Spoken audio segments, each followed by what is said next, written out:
drama asal Korea yang berjudul Squid Game. Drama ini mengisahkan tentang sebuah permainan bertahan hidup dengan hadiah uang 45,6 miliar won untuk siapapun yang bisa bertahan sampai di babak terakhir. Terdapat 456 pemain yang datang dari berbagai daerah di Korea dan masing-masing memiliki hutang yang cukup banyak. Oleh sebab itulah, dalam permainan itu mereka rela melakukan apapun agar bisa bertahan dan mendapatkan hadiahnya. Sebelum kita ke alur ceritanya, jangan lupa untuk like, komen, subscribe, dan nyalakan loncengnya ya. Tanpa berlama-lama lagi, yuk langsung aja kita ke alur ceritanya. Film diawali dengan diperlihatkan seorang duda bernama Gi-hun. Ia bekerja serabutan dan menjadi beban bagi ibunya yang sudah tua. Karena hal itu juga, istrinya meninggalkannya dan menikah dengan lelaki lain. Bahkan hak asuh untuk putri semata wayang mereka juga jatuh kepada sang istri yang sekarang hidup bahagia bersama keluarga barunya. Dengan semua kesialan dalam hidupnya, Gi-hun mencoba menjadi ayah yang baik di hari ulang tahun putrinya. Ia nekat mengambil uang ibunya untuk dilipat gandakan dalam sebuah perjudian. Beruntungnya ia berhasil memenangkan perjudian itu dan mendapatkan uang yang cukup banyak. Namun begitu keluar dari arena perjudian, ia langsung dikejar oleh para rentenir yang ingin menagih hutang pada Gi-hun. Melihat segerombolan rentenir itu, Gi-hun pun segera kabur untuk menyelamatkan uang-uangnya. Namun sayangnya ia tetap tertangkap. Ia mencoba bernegosiasi dan akan membayar separuh hutangnya dengan hasil kemenangannya hari ini. Namun saat ia memeriksa uangnya, ternyata semua uangnya telah hilang. Jadi saat proses pengejaran sebelumnya, ia sempat menabrak seorang gadis yang ternyata gadis itu telah mencuri semua uangnya. Nah, karena tak bisa membayar hutang, rentenir itu pun memaksa Gi-hun untuk menandatangani sebuah kontrak yang berisi bahwa jika Gi-hun tak bisa membayar hutangnya dalam waktu dekat, maka organ-organ tubuhnya akan diambil dan dijual oleh si rentenir.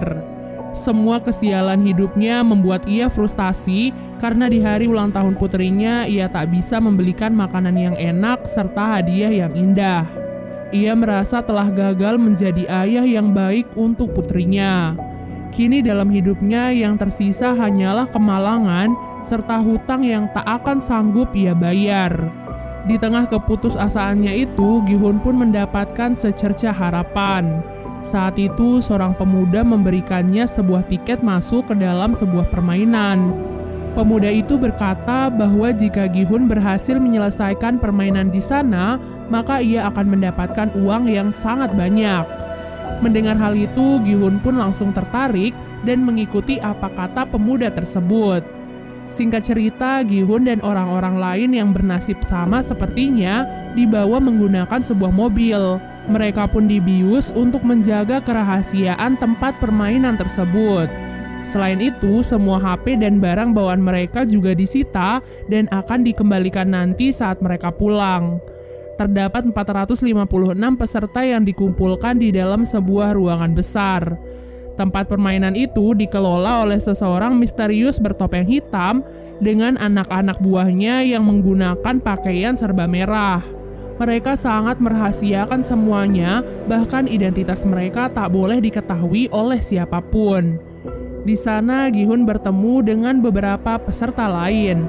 Di antaranya adalah Sang-woo, teman masa kecil Gi-hun, Il-nam, kakek-kakek yang penyakitan, seorang pekerja asing bernama Ali, seorang gangster bernama Dok-soo, seorang wanita bernama Miryong, dan gadis asal Korea Utara bernama Sebyok. Nah, Sebyok adalah gadis yang sebelumnya mencuri semua uang Gi-hun.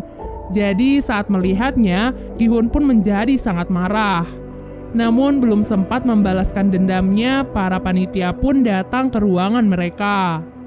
Kemudian panitia menjelaskan bahwa selama di sana, mereka akan memainkan 6 permainan.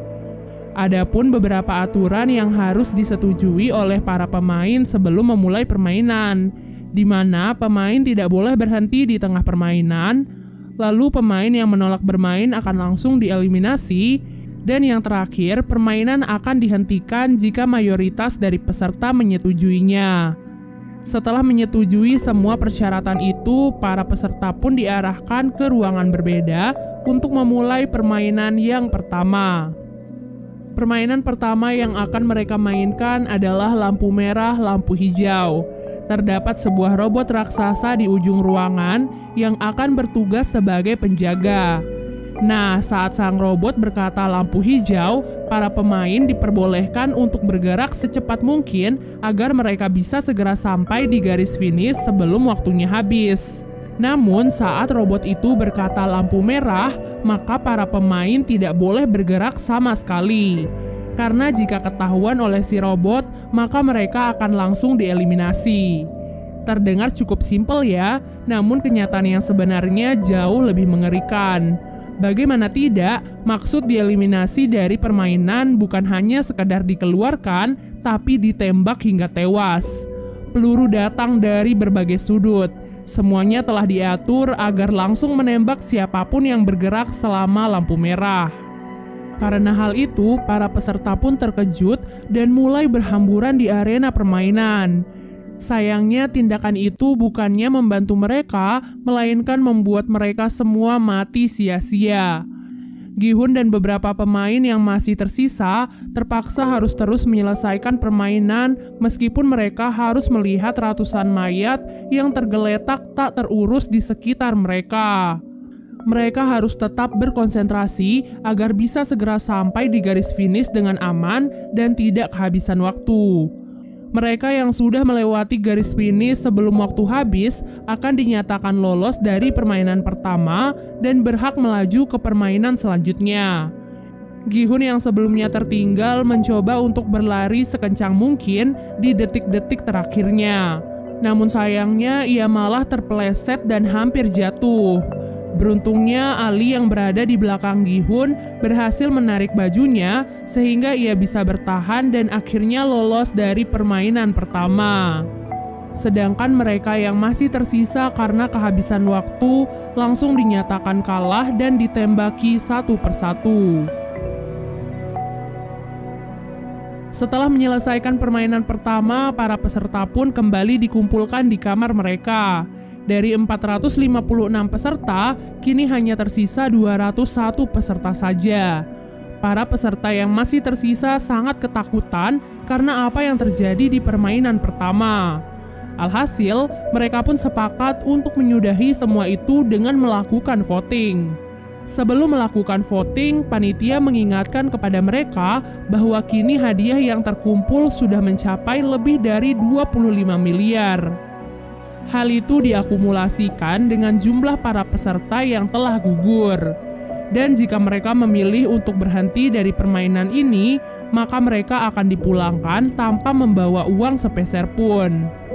Hal itu tentu membuat mereka semua menjadi goyah. Namun pada akhirnya dengan selisih 1 suara saja, mereka pun sepakat untuk menyudahi permainan tersebut.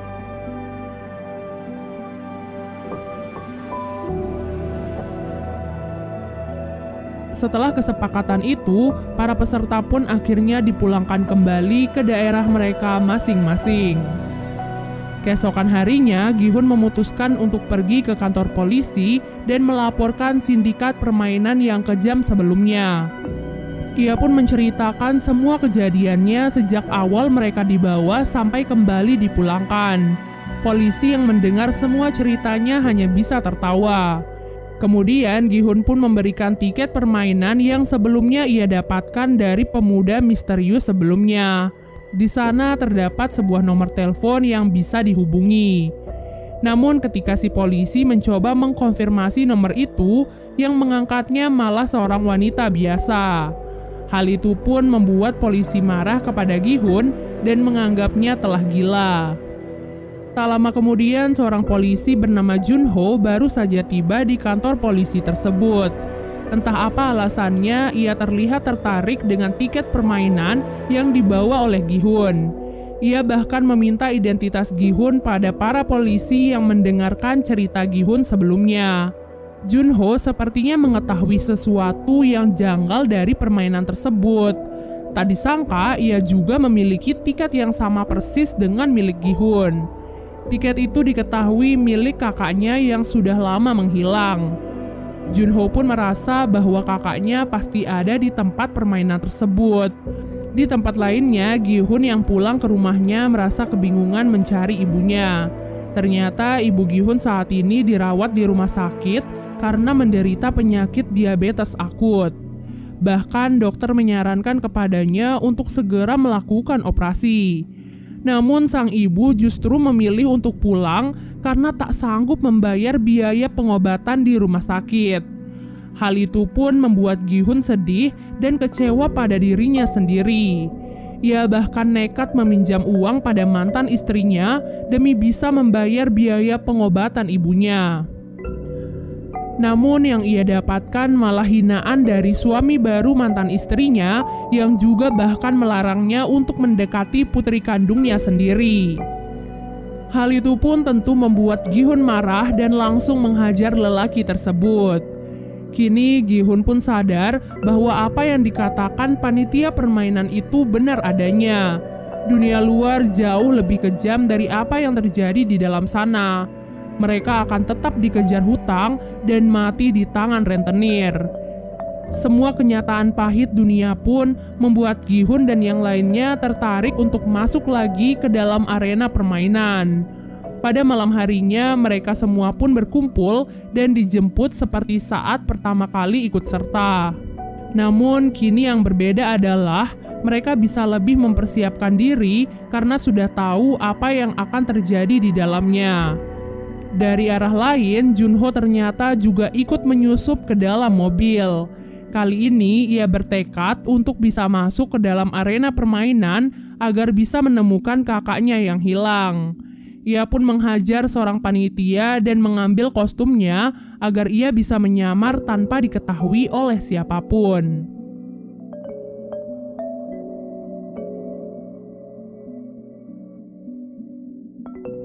Seperti biasanya, para peserta pun kembali dikumpulkan dalam sebuah ruangan besar.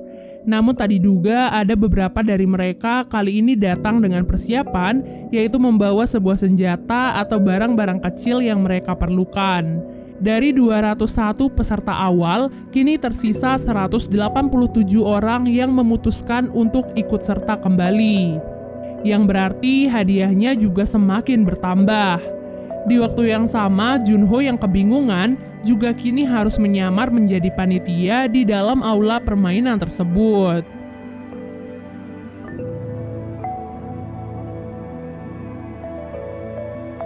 Pada malam harinya, Sebyok yang membawa pisau kecil pergi ke toilet dan mencoba menyusup lewat ventilasi. Dengan bantuan Miryong, ia pun berhasil masuk ke dalam ventilasi dan melihat apa yang terjadi di ruangan lainnya. Di sana ia melihat bahwa para panitia sedang membuat gulali berskala besar. Namun ia tak tahu apa yang akan dilakukan dengan semua gula tersebut. Keesokan harinya para peserta pun bersiap dan dikumpulkan untuk memainkan permainan yang kedua. Sebelum memulai permainan, Sang Woo bertanya kepada Sebyok tentang apa yang ia lihat kemarin malam. Ia pun berkata bahwa permainan kali ini pasti merupakan permainan masa kecilnya. Sedangkan Sebyok yang berasal dari Korea Utara pasti akan kesulitan. Oleh sebab itu, Sebyok pun memberitahunya bahwa ia melihat para panitia membuat gulali. Setelah mendengar hal itu, Sang Woo pun langsung teringat akan permainan masa kecilnya, di mana terdapat lelehan gula yang diberikan dalam bentuk yang berbeda-beda. Tugas mereka adalah mengikis gula tersebut sesuai dengan bentuknya. Itulah mengapa ia sengaja mengambil bentuk segitiga karena merupakan bentuk yang paling mudah. Namun anehnya, Sang Woo tidak memberitahu teman-teman terdekatnya tentang hal itu dan malah membiarkan mereka memilih bentuk-bentuk yang sulit. Seperti contohnya Gi-hun mengambil bentuk payung dan kakek Ilna mengambil bentuk bintang. Peserta memiliki waktu 10 menit untuk menyelesaikan permainan kali ini. Bagi peserta yang gagal membuat bentuk yang sesuai, maka mereka akan langsung dieliminasi atau ditembak. Hal itu pun membuat para peserta yang lain panik dan semakin ketakutan. Mereka semua berusaha sekeras mungkin untuk mendapatkan pola yang diinginkan. Kemudian terlihat Miryong yang memanfaatkan korek apinya untuk memanaskan jarum agar gulali itu bisa lebih mudah untuk dilelehkan. Peserta yang mengambil bentuk mudah satu persatu mulai berhasil menyelesaikan misi dengan aman.